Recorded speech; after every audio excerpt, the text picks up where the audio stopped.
Hi and welcome to the high priestess tarot. आप सब लोगों का बहुत ज़्यादा स्वागत है। आई होप आप सब खुश हो, हेल्दी हो, अपना ख्याल रख रहे हो। So let us see here that आने वाला कुछ टाइम आप लोगों के लिए कैसा बीतने वाला है, आप लोग क्या एक्सपेक्ट कर सकते हो, क्या नहीं, और क्या मैसेजेस यूनिवर्स या स्पिरिट गाइड्स आपको देना चाहेंगे इस वीडियो के थ्रू। एंड मैं कह दूँ ये एक टाइमलेस एंड जनरल रीडिंग है, जिसका मतलब कि ये आप कभी भी देख सकते हो, इसमें कोई भी टाइम इंक्लूडेड नहीं है। तो आप जब भी देखो, आप जब भी इस वीडियो पे क्लिक करो, आपके लिए ये वीडियो तभी रेजोनेट करना चाहिए। एंड ऑल्सो ये जनरल है, तो प्लीज़ जितना रेजोनेट करे उतना ही आपको इसे एक्सेप्ट करना है। जो रेजोनेट ना करे वो मैसेज आप इग्नोर करके जा सकते हो। Okay, so let us start. और मेरे बारे में सारा इन्फॉर्मेशन जो भी कुछ आपको चाहिए होगा वो नीचे डिस्क्रिप्शन बॉक्स में दिया हुआ मिलेगा, आप चाहे तो जाकर वहाँ से चेक कर सकते हैं। Okay, let us see what is coming here from spirit. हम लोग क्या एक्सपेक्ट कर सकते हैं। Okay, we have the high priestess energy,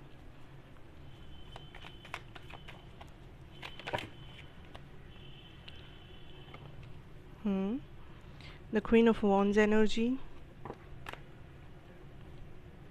Wheel of Fortune reversed,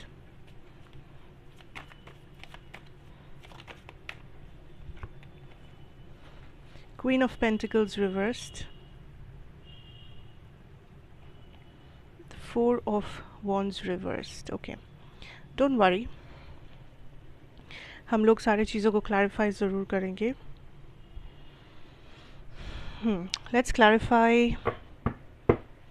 the Wheel of Fortune.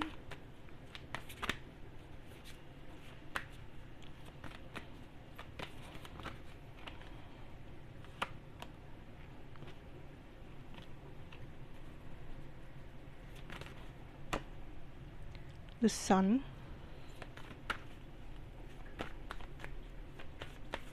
Let's clarify the Queen of Pentacles. Death. And the Four of Wands. King of Wands reversed. Okay.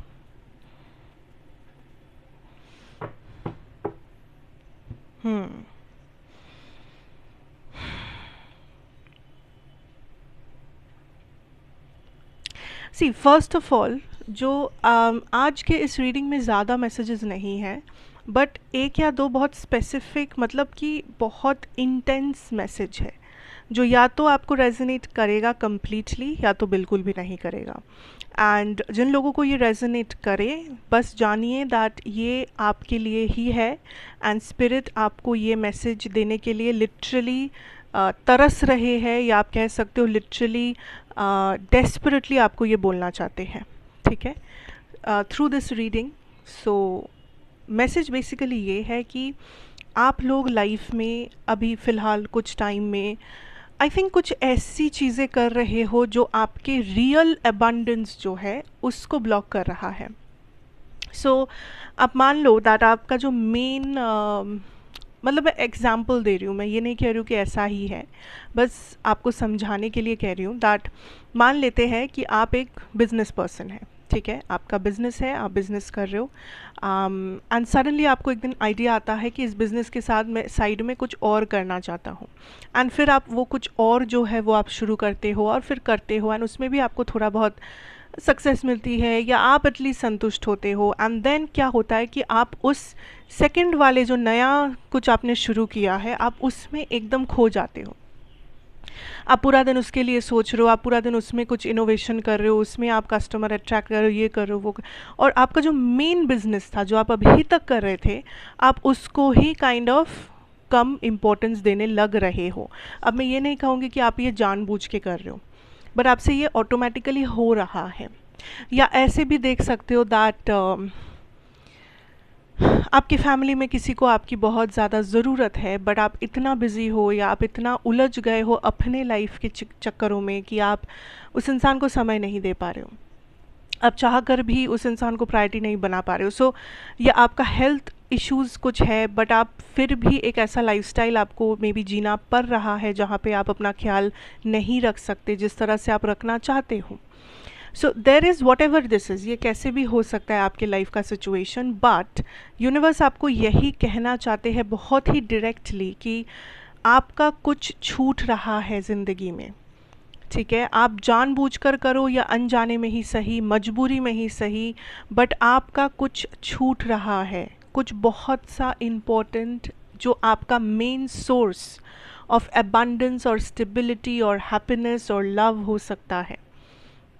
सो आप main track से निकल कर किसी और जगह पे अपना time invest ज़्यादा कर रहे हो।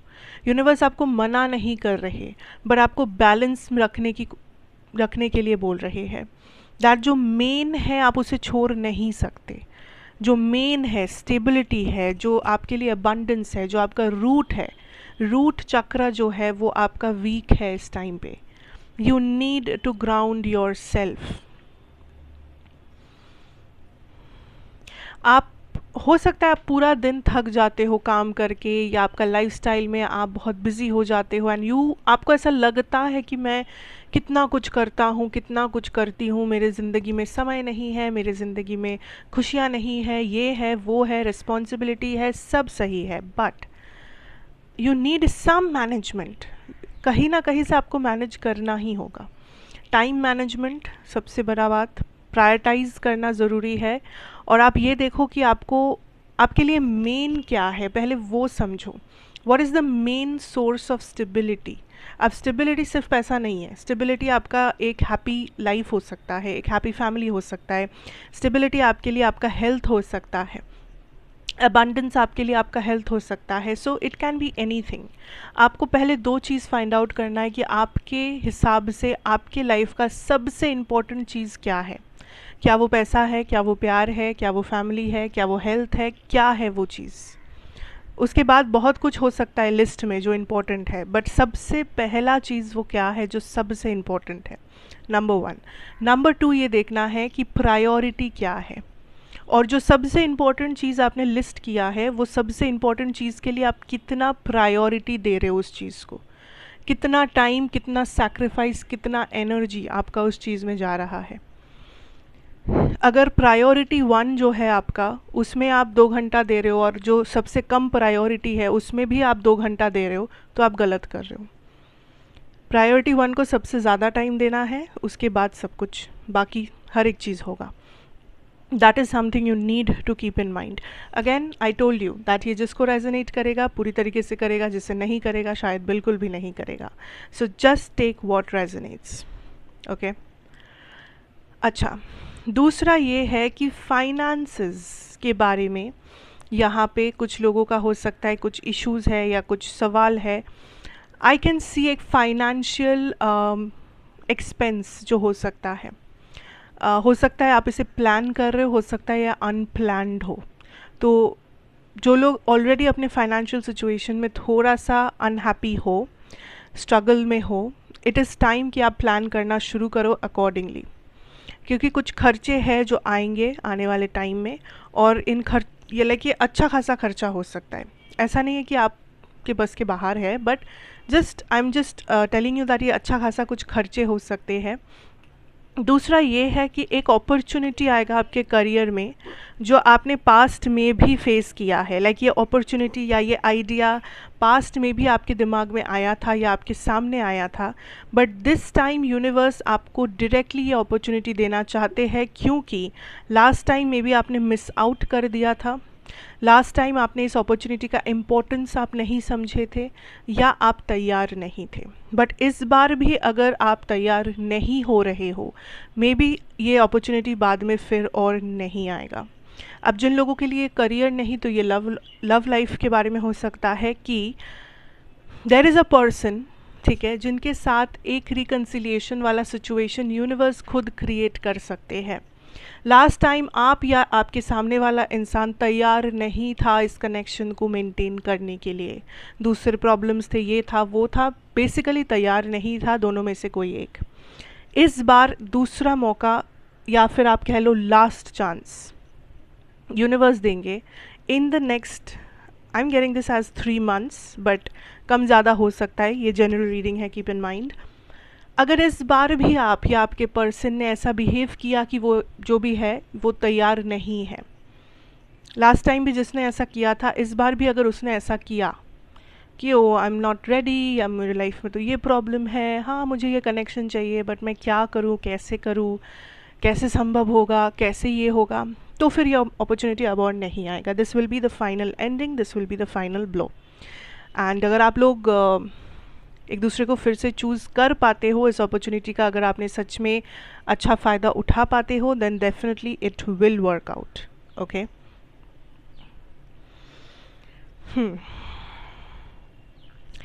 दूसरा चीज़ ये है दैट तीसरा चीज़ आई थिंक किसी का ईगो है, या तो ये आपके लव लाइफ से रिलेटेड है, किसी रिलेशनशिप की बात हो रही है, या तो ये आपके बारे में बात हो रहा है। किसी का ईगो यहाँ पे इतना ज़्यादा आ रहा है, या किसी को चमकती हुई चीज़ें इतना ज़्यादा पसंद है कि वो काइंड ऑफ अपने स्टेबिलिटी से ही बिछड़ रहा है या रही है।